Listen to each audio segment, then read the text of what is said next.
So this would be like asking a Playboy fan of the mid-70s, how do you like Marilyn Lange, fully nude or partially nude?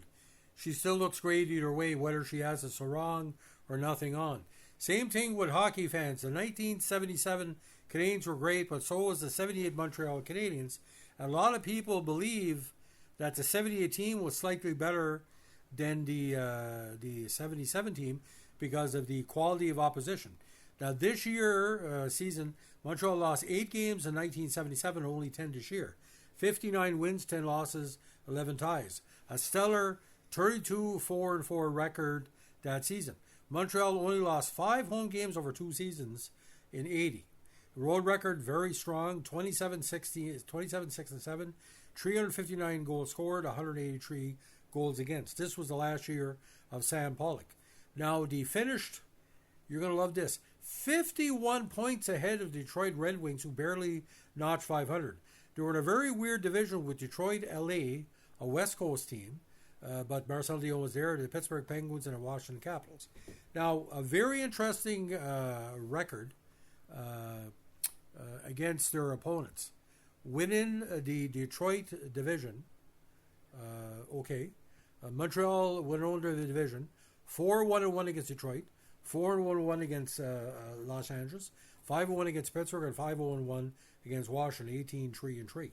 Now against the very tough Adams division, 14-4-2, 4-1 against Boston, who he played in the finals, who bet them twice.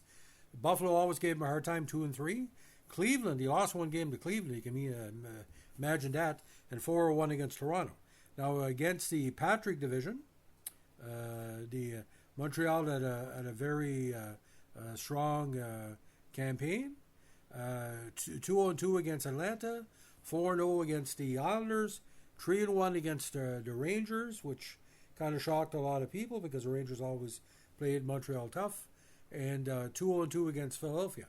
Against the Smythe division, some consider the weakest division in the league, Montreal was 3-1 against Chicago, 4-1 against Colorado, 2-2 against Minnesota, 4-0 against St. Louis, and 3-0-1 against Vancouver. So this season, Montreal went undefeated against Washington, Boston, Toronto, the New York Islanders, the Flyers, Atlanta, Chicago, Colorado, and St. Louis.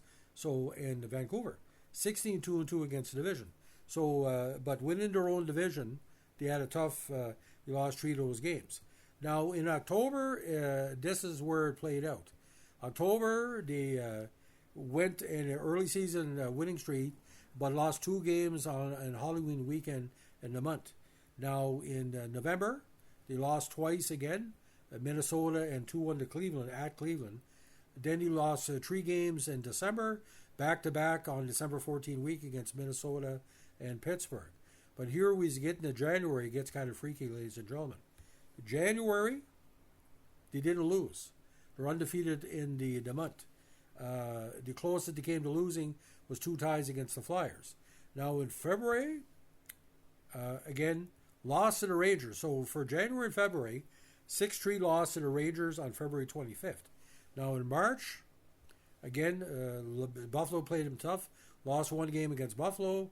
In April, of course, lost the last game of the season against Detroit after, I think, Lafleur had settled the scoring race. They ended the last game of the season 59-9-11. Now, the players on the team in the regular season, look at this lineup. Look at the Hall of Famers here. Guy Lafleur, Jacques Lemaire, Steve Shutt, Larry Robinson, Reggie Houle, who had 30 goals, good season.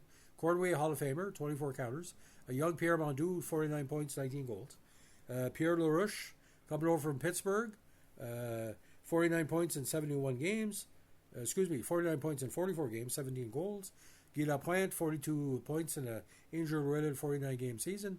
Serge Savard, solid 42 points. Dougie Risebrough on the third line, 41 points, 18 goals. Yvon Lambert, 18 goals. Jarvis on the number 2 line with Gainey. Jarvis had 11 counters, while Gainey had 15. The young Bill Nyrup, I think this was his bad last season, 26 points, 5 goals. Mario Tremblay, third line, 24 points, 10 goals. Chartrand playing the forward line on defense, 16 points. Bouchard, injury-plagued season, 10 points. Peter Mahovlich for the trade, 8 points. And the emergence of Gilles Lupien as the enforcer, a goal and 3 assists for 4 points. Bunny played 30 games that year. Brian Englund, the youngster, a goal and 2 assists in 28 games. Murray Wilson, before he was left goal, he had 1 assist in 12 games. Pat Hughes, that came over, that played to replace Mahovlich, played in 3 games. One of the only Americans on the team, Mike Polish, with 1 game. And a young Rod Schutt with 2 games. Again, Dryden, 37, 7-7. 105 goals against, 205 average. Michel Larocque, 22, 3-4, 267 average, playing mostly against the second division teams. In the playoffs, Lafleur led the way, but Robinson won the Connie Smythe. They bet Boston in 6 games after winning the first 2. 21 points for Lafleur, 10 counters, including key counters against Boston, overtime in the game in one of the key games. Larry Robinson, 21 points. He won the Connie. Steve Shutt, 17 points, 9 goals. Jacques Lemaire, 14 points, 6 goals. Cornway playing with a bad back, 11 points. His last big playoff. Reggie Houle, 11 points. Mondoux, 10 points. Gainey, 279. Jarvis, 358. And Jarvis did miss a playoff game at 79, by the way. The trivia. Serge Savard, 178. Somewhat healthy LaPlante, 1-6-7. Lambert had a bad postseason, only 2 goals. So did Reiserad with 2. Billy Nairot played 12 games. LaRouche was benched most of the playoffs, but did have 2 counters, as was Mario Tremblay, he had 2. Chartrand, 1 big goal. Bouchard played 10 games. Dryden played 15. Englund played 5, and Gilles Lupien, as a 7th defenseman, played 8. In the postseason, ladies and gentlemen, Dryden went 12-3, losing again 2 games against Boston after I think he lost 1 in the opening round with a 189 average. Now for the trophies that year, they won the Prince of Wales Trophy for the Eastern Conference victory. Dryden and Larocque shared the Vezina because Larocque played more than 25 games. Gainey won the initial Selke. Guy Lafleur won the Art Ross and the Hart, and Larry Robinson won the Connie Smythe. Originally, that was a pretty good draft that year, ladies and gentlemen, because in the top 7, they got Mark Napier, Norm Dupont, Rod Langway, Alan Cote, who eventually became a big hit with the Nordiques. Gordy Roberts, who eventually became a big star. Bob Holland, a very solid defenseman. And of course, the have case will travel slapshot goalie Richard Sevigny. And late in the draft, they got Mark Holden, Craig Laughlin, 162 overall. That was a fine. Would you believe they had 15 rounds of draft picks? 2 number 1s, 1 number 2, 4 number 3s, a number 4, number 5, 6, 7, 8, 2 8s, 2 9s, 2 10s, 2 11s, 2 12s, 2 13s, 2 14s, and 2 15s. So Sam Pollock was well, and he took mostly Q League and university players. I give an example: Bob Boileau, one of the first Boston University drafts in the modern era. So, ladies and gentlemen, in the playoffs too, they had the Boston. The Oilers gave a hard goal, and Boston gave a hard goal. But Boston, what really hurt them, again, was they couldn't stop Mario Tremblay in Game 6. You could stop everybody else. But Boston, the closest they would get to a cup was 78, because, I mean, the Bobby Schwartz goal and, winning, I think they shut out Montreal in one of those contests. So it was a really good series. And don't forget, ladies and gentlemen, Boston was just as good as Montreal back then. But Boston didn't have Guy Lafleur. They had Rattel, but Rattel was no Guy Lafleur.